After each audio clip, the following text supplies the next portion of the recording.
20대 초반에 약간 앳된 여자분의 그런 목소리였는데 나가고 싶다고 제가 보여드릴게요.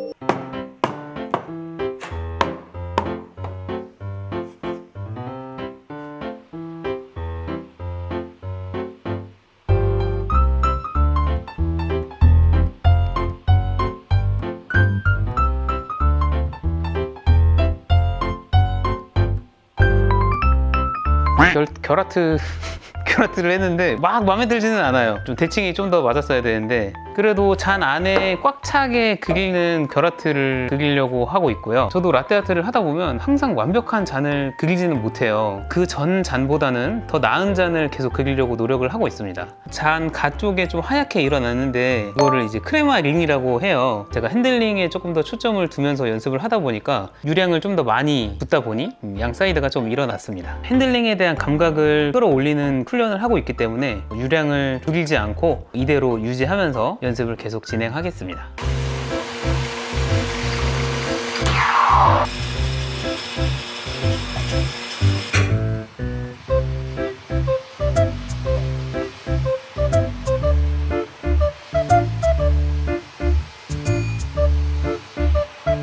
바리스타 처음 시작하면 누구나 하고 싶어하는 그런 패턴인데 근데 저는 절대 로제타가 기본 패턴이라고 생각은 안 합니다. 대부분 많이 실수하는 게 이 양쪽에서 격이 많이 올라가고 뒤로 가는 걸 잘 못해요. 양쪽에서 말리기 전에 뒤로 가다 보니까 로제타의 전체적인 모양이 멋없어지거든요. 한 문장으로 설명해 드리자면 큰 결아트를 만들고 뒤로 빠져라. 그러면 로제타가 됩니다. 앞서 제가 라떼아트 한 것처럼 결이 선명하게 나오지 않아서 고민 중이신 분들도 있을 것 같은데요. 그거는 여러분들의 문제가 아니라 환경의 문제일 수도 있습니다. 근데 기본적으로는 가장 큰 이유가 피처일 수 있어요. 저는 커피몬스터 튜닝 피처를 사용을 하고 있는데 제가 집게로 주둥이를 격이 잘 나오도록 튜닝을 합니다. 뭐 전 세계적으로 그리고 이제 국내에서도 튜닝 피처를 안 쓴 사람은 아무도 없습니다. 아무도 없을 거예요. 10명 중에 9.5명일 겁니다.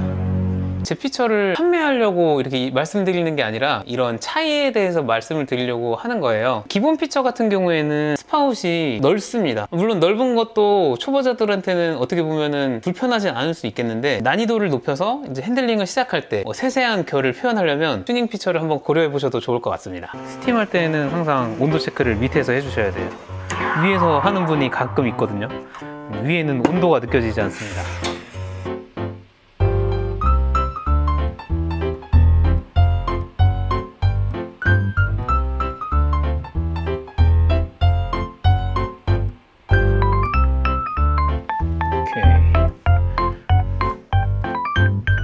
로제타가 잘 되면 싱글 소화는 어련히 잘 됩니다. 뭐 사실 지금 이 그림에서는 깔 게 없습니다. 완벽하게 했습니다. 이 흰색 우유와 크레마의 대비, 대칭. 그래도 부리가 조금 흐릿하네요. 약간 침 뱉는 듯한 느낌?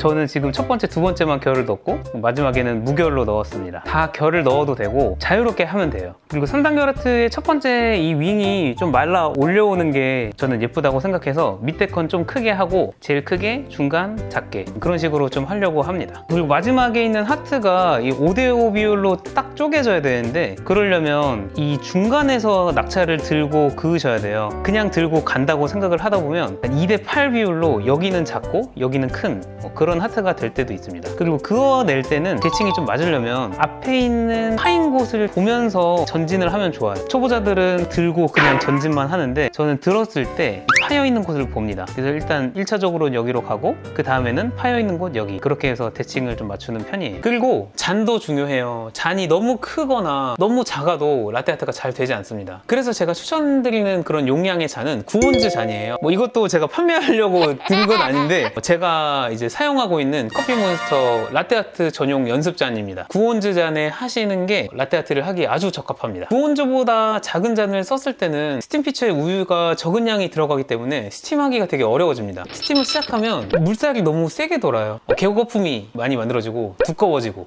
뜨거워집니다. 큰 잔 같은 경우에는 안정화를 하고 부으려고 할 때 피처 속에 우유가 너무 많아요. 그렇기 때문에 낙차를 낮춰서 붓기가 좀 어렵습니다. 제가 유튜브에 올리고 있는 모든 라떼아트도 다 이 잔으로 사용하고 있어요.